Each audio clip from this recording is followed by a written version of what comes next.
10 দফা দাবিতে কলকাতার পাশাপাশি উত্তরবঙ্গ মেডিকেল কলেজেও চলছে প্রতীকী অনশন। অনশন মঞ্চে রয়েছেন হাসপাতালের মনস্তত্ত্ব বিভাগের পিজিটি আলোক কুমার বর্মা এবং উত্তরবঙ্গ ডেন্টাল কলেজের ইন্টার্ন শোভিক বন্দ্যোপাধ্যায়। সোমবার সকাল 11টা থেকে অনশনে বসেছেন তারা। শুধু কলকাতা নয়, উত্তরবঙ্গ মেডিকেল কলেজেও চলছে প্রতীকী অনশন।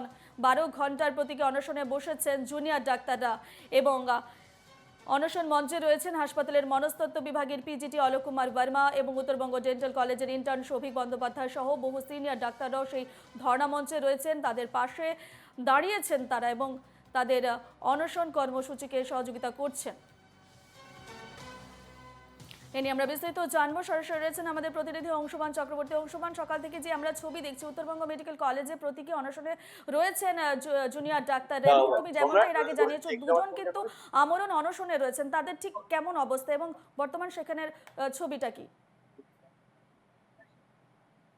দেখো, উত্তরবঙ্গ মেডিকেল কলেজ হাসপাতালে যে দুজন ডাক্তার আমরণ অনশনে বসেছেন তাদের পাশে কিন্তু সহমর্মিতার হাত বাড়িয়ে সমস্ত জুনিয়র ডাক্তার থেকে শুরু করে এবং উত্তরবঙ্গ মেডিকেল কলেজের যেসব শিক্ষকের অর্থাৎ প্রফেসররা রয়েছেন তারাও কিন্তু এখানে।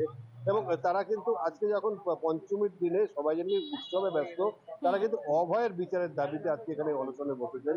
এবং শুধু ওই দুজন ডাক্তারের পাশাপাশি উত্তরবঙ্গ মেডিকেল কলেজের হাসপাতালের একজন প্রধান করণী তিনিও কিন্তু আজকে এখানে যে সকাল 9টা থেকে প্রত্যেকটি অনশনে বসেছেন।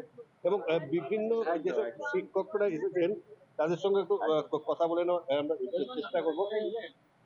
স্যার, এই যে আজকের আমরণ অনশনে দুজন বসেছেন, বাদ বাকি সবাই আপনারা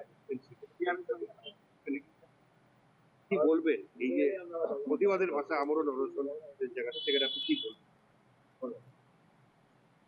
আমরা তো রয়েছি। আমার ছাত্ররা সবাই একটা আন্দোলন তো চলছে, আপনারা তো জানেনই, অনেকদিন হয়ে গেল। এখনো পর্যন্ত সরকার কতগুলো কথাবার্তা বলেছেন যেটা ওদের মনে হয়েছে, কিন্তু সেগুলো এখনো ওরা চাইছে, ওরা তো ইয়ং ছেলে, ওরা চাইছে কাজটা হয়ে যেতে হবে। ঠিক আছে, যখন না কাজ হচ্ছে তখন মানে ওরা মনে করছে যে ঠিক ঠিক ওরা আন্দোলনটা চালিয়ে যায়। এখন ন্যাচারালি আমরা হচ্ছে ওদের বাপ মায়ের মতো। আমাদেরকে আমাদের কাজ। আপনি কি বলবেন, আজকে আপনিও এই ছাত্রদের পাশে যে সবার পাশে এসে দাঁড়িয়েছেন? আমি মনে করি এরকম একটা কারেজিয়াস, এত সাহসী এবং স্বচ্ছ দৃষ্টিভঙ্গি নিয়ে যারা এই আন্দোলনে নেমেছে তাদের কথা তো কারোর সাথে তুলনাই হয় না। এদের যে এমনিতেই ডাক্তার হলে মনের বলিষ্ঠতাটা অনেক বাড়ে, আর এরা যে দৃষ্টান্তমূলক যে আমাদের সমাজের সামনে রেখেছে, এটা আমার মনে হয় না আমরা কোনোদিন দেখেছি বা এটা উপলব্ধি করছি। এখন আমরা সব প্রতিদিন উপলব্ধি করছি, যখনই ভাবি যে আমি কিন্তু ভেঙে পড়বো, পারবো না, ওদের কথা মনে পড়ে আমি ঠিক। কাজে এরা আমাদের নতুন দিশা দেয়। একদমই উৎসবের দিনে কিন্তু সুর চড়ছে, প্রতিবাদের ভাষায় সুর চড়ানো হচ্ছে।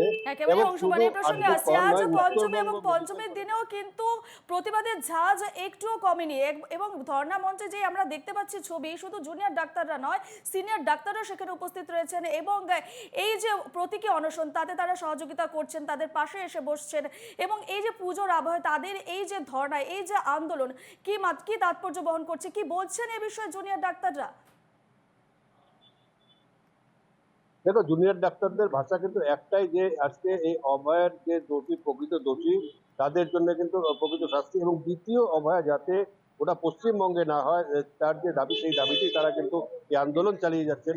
এবং শুধু সেইটা না, তাদের অনেক যে 10 দফা দাবি রয়েছেন, 10 দফা দাবি অর্থাৎ তাদের কর্মক্ষেত্র নিরাপত্তা সুনিশ্চিত করার থেকে শুরু করে প্রত্যেক কয়টা মেডিকেল কলেজ এবং হাসপাতালগুলোতে পর্যাপ্ত সিসিটিভির ব্যবস্থা করা, এরকম 10টি দাবি নিয়ে তারা কিন্তু ক্রমাগত আন্দোলন চালিয়ে যাচ্ছেন। এবং উত্তরবঙ্গ মেডিকেল কলেজে দুজন ছাত্র তারা কিন্তু আমরণ অনশনে বসেছেন, যে 48 ঘন্টা অতিক্রম হয়ে গেছেন। তাদের স্বাস্থ্য ঠিক আছে নাকি সেখানে কিন্তু বারবার করে তাদের পরীক্ষা করে নেওয়া হচ্ছে, তাদের স্বাস্থ্য সবকিছুই। কিন্তু এই যে অনশন, এটা কিন্তু একটা আজকে উৎসবের দিনে প্রতিবাদের ভাষা, এবং সেখান থেকে কিন্তু উৎসবের মধ্যে প্রতিবাদের যে সুর, সেই সুরটা কিন্তু আস্তে আস্তে চড়াচ্ছে। শুধু আরজি কর নয়, উত্তরবঙ্গ মেডিকেল কলেজেও কিন্তু সেই একই ছবি। একেবারে অংশমান, আমি জানতে চাইবো এই যে প্রতীকী অনশন বা এই যে আমরণ অনশন চলছে উত্তরবঙ্গ মেডিকেল কলেজে, তারা কি বলছেন, কতদিন ধরে চলবে তাদের এই অনশন কর্মসূচি? দেখুন, দুজন ছাত্র তো আমরণ অনশনে বসেছেন এবং তাদের সঙ্গে আমরা কথা বলে নেওয়ার চেষ্টা করব যে এখানে অন্য যারা আছেন। যে এখানে যে এসছেন, আপনাদের এই আন্দোলন অনশন কতদিন ধরে চলবেন, মানে আপনাদের মোটিভেশন একটা জায়গায় এসে অনশনে বসেছেন, কি বলবেন? আমাদের আন্দোলন অনশন বিক্ষোভ যেটা হচ্ছে এটা আমাদের অনির্দিষ্টকালের জন্যই বলা হয়েছে। আমাদের WBJDF এর তরফ থেকে যে 10 দফা দাবি আছে ওই দাবি যতদিন না পর্যন্ত মেনে নেওয়া হচ্ছে এবং সেগুলো প্রপার ইমপ্লিমেন্টেশন হচ্ছে ততদিন পর্যন্ত আন্দোলন চলবে। অ্যাকচুয়ালি বললেন যে এই 10 দফা দাবি হুম। মেনে না নেওয়া পর্যন্ত কিন্তু আন্দোলন চলবে, এবং সেখানে শুধু ছাত্ররাই নয় এবং পাশাপাশি কিন্তু সমস্ত সিনিয়র ডাক্তারদের শুরু করে শিক্ষকরা তারাও কিন্তু আছেন, এবং বিভিন্নভাবে তারা কিন্তু সাহায্যের হাত বাড়িয়ে দিচ্ছেন। এই যে আপনারা যেভাবে সাহায্যের পাশে দাঁড়াচ্ছেন, সাহায্যের হাত বাড়িয়ে দিচ্ছেন, দেখুন, আমাদেরই তো ছেলে মেয়ে, আমরা সাহায্য না করলে কে করবে? আমার ছেলে মেয়ের পাশে কি আমরা দাঁড়াবো না? তো সবাই আমার ছেলে মেয়ের মতো। আমরা এখানকার ফ্যাকাল্টি এদের পাশে আমরা দাঁড়াবো, সেটাই স্বাভাবিক। যদি না দাঁড়াই সেটাই আলাদা ভাবে চিন্তা করার আছে। আজকে আমরা শিলিগুড়ি আইএমএ থেকে একটা চেক দিয়েছি, আমরা পার্সোনালি সাহায্য করছি। আর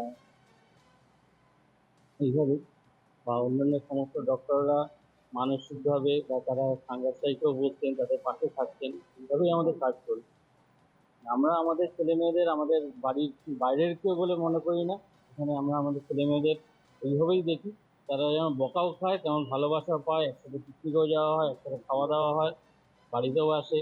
এরকমই আমাদের সম্পর্কটা যেন সবসময় বজায় থাকে এবং সমস্ত ডিপার্টমেন্টের সেই সম্পর্কটা বজায় থাকে, সেটাই আমরা চেষ্টা করি।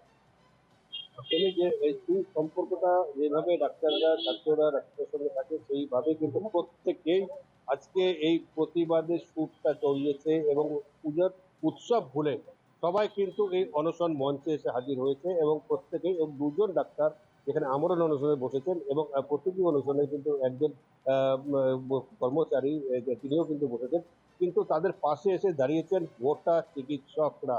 সমস্ত চিকিৎসকরা আজকে সেখানে হুম। এসে দাঁড়িয়েছেন, এবং তাদের পাশে সহমর্মিতা দিতে তাদের সঙ্গে সেই অনশন মঞ্চে তারা যোগ দিয়েছে। বেশ বেশ, এই খবরে আমাদের নজর থাকবে। অংশমান, আপাতত ধন্যবাদ জানাচ্ছি।